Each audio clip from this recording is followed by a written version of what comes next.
Hello viewers, अस्सलाम वालेकुम। कैसे हैं जनाब? I hope all well. आज बहुत इम्पॉर्टेंट टॉपिक को हमने मौज़ूए गुफ्तगू बनाया है।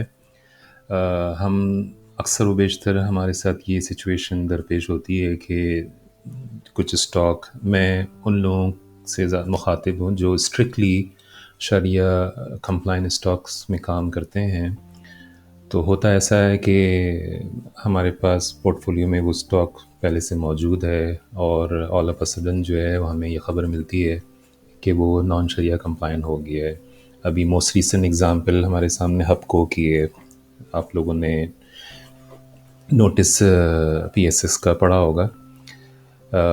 तो इसलिए हमने ज़रूरी समझा कि एक डिटेल एनालिसिस हमारी यानी कि स्ट्रेटजी क्या हो to overcome this situation. Thanks to हमारे एक्सपर्ट शेख अब्दुर्रहमान।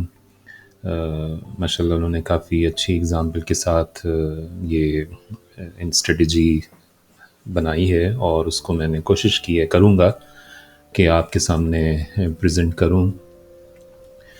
तो बिस्मिल्लाह करते हैं।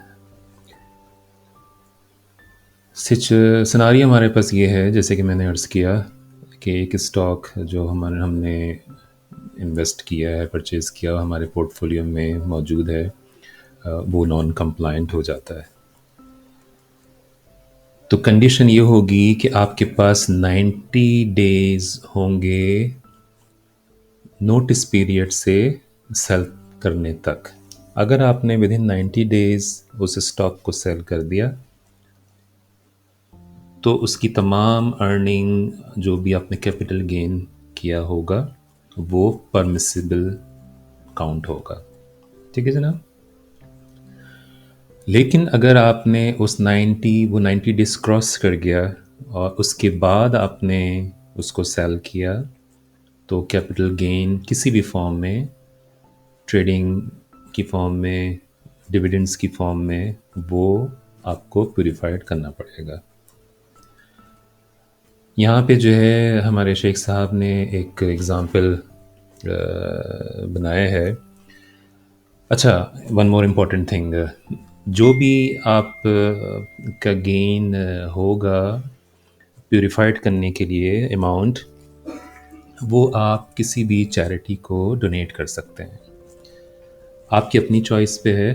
कोई ऐसी स्पेसिफिक यानी कि मैं आपको कोई ऐसी एग्ज़ाम्पल नहीं दूंगा कि यहीं इसी को आप डोनेट करें। सिर्फ बस इस बात का ख्याल रखिएगा, एज़ पर आवर स्टैंडर्ड, यानी कि जो स्कॉलर्स ने हमें टीच किया है, आप मस्जिद में ये अमाउंट नहीं दे सकते हैं डोनेशन की फॉर्म में। आप किसी और ऑर्फनेज, यतीम खाने को दे दें, मदरसे को दे दें, और कोई भी ऐसी कंपनी जो चैरिटी का काम कर रही हो, ऑथेंटिक हो। कोशिश ये कर लिया करें डोनेशन, ज़कात की अमाउंट देते वक्त कि वो ऑथेंटिक हो, यानी कि आपकी डोनेशन जो है वो ज़ाया ना हो जाए। अच्छा जी, अब हम आ जाते हैं इन द फॉर्म ऑफ के,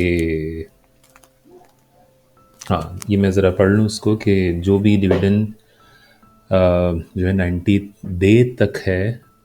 मैंने आपको अभी इन्हीं के कुछ देर पहले ही एक्सप्लेन किया है। 90 डे तक वो परमिसिबल होगा, वो आप रख सकते हैं as a your investment gain कह लें या प्रॉफिट कह लें, जो भी। अच्छा जी, अब एग्ज़ाम्पल की तरफ आ जाते हैं कि कोई भी स्टॉक है ए।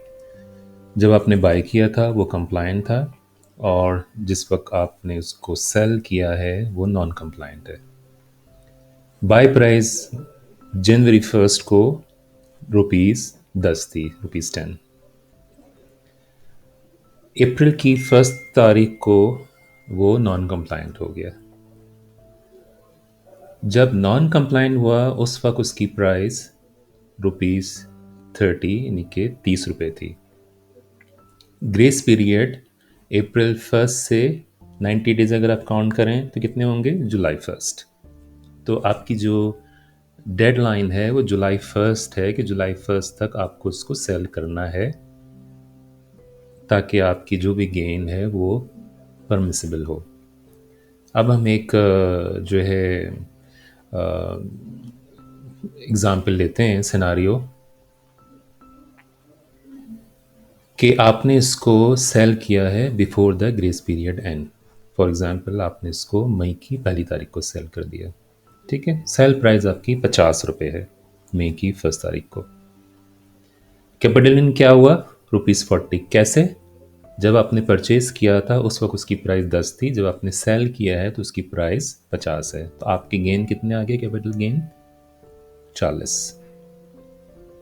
ये अमाउंट 100% आपके लिए परमिसिबल है, आप उसको रख सकते हैं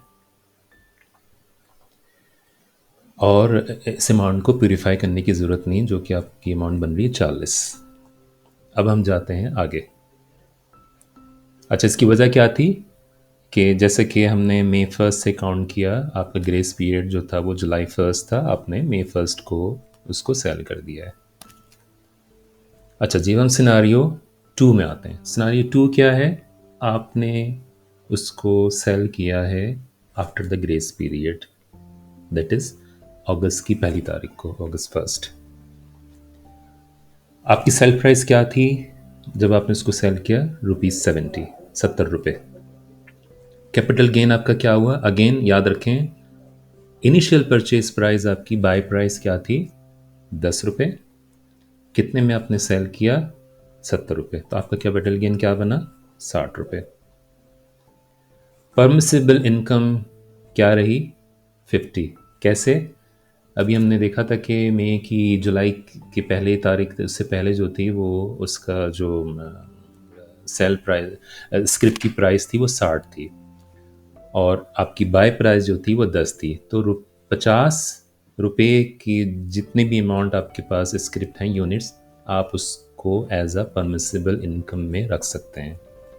वो उसको प्यूरिफाई करने की ज़रूरत नहीं है, क्योंकि ग्रेस पीरियड हमारा था वो जुलाई 1 था और उस वक्त उस स्क्रिप्ट की प्राइस जो थी 60 थी।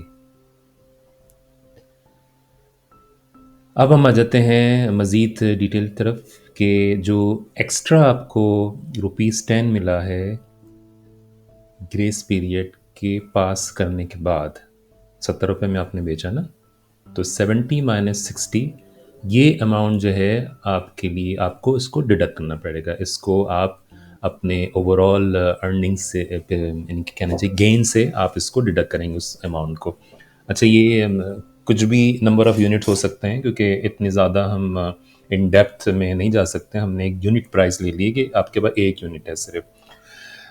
अच्छा, वन मोर थिंग, आप जो डोनेट करेंगे उसमें से आप भले ब्रोकेज की जो भी कमीशन और टैक्सेस वगैरह वो आप डिडक्ट कर सकते हैं। डिडक्ट करने के बाद जो नेट अमाउंट आपके पास आएगी वो आपको डोनेट करना पड़ेगा। तो मेरे ख़्याल में ये जो है अब आप सबके लिए काफ़ी क्लियर एक सामने आ गई होगी पिक्चर, कि हम किस तरीके से इसको अपने सिचुएशन को हैंडल करें। ख़ास तौर पे जो लोग काफ़ी सेंसिटिव होते हैं शरिया नॉन शरिया स्टॉक के सिलसिले में काम करने को। आई होप ये आपको क्लियर हो गया होगा, और ये कि thank you so much for your support. Please comments में जो है आप कोई भी आपकी क्वेश्चंस हों तो फील फ्री टू आस्क। मेरी पूरी कोशिश होगी कि मज़ीद कोई क्लैरिटी चाहिए होगी तो मैं जो हूँ अपने एक्सपर्ट से रुजू करके आपको थ्रू कमेंट्स बॉक्स के आपको मैं रिप्लाई करूँगा। बहुत शुक्रिया, अपना ख़्याल रखें और ये कि दुआओं में याद रखें। इंशाल्लाह फिर बात होगी।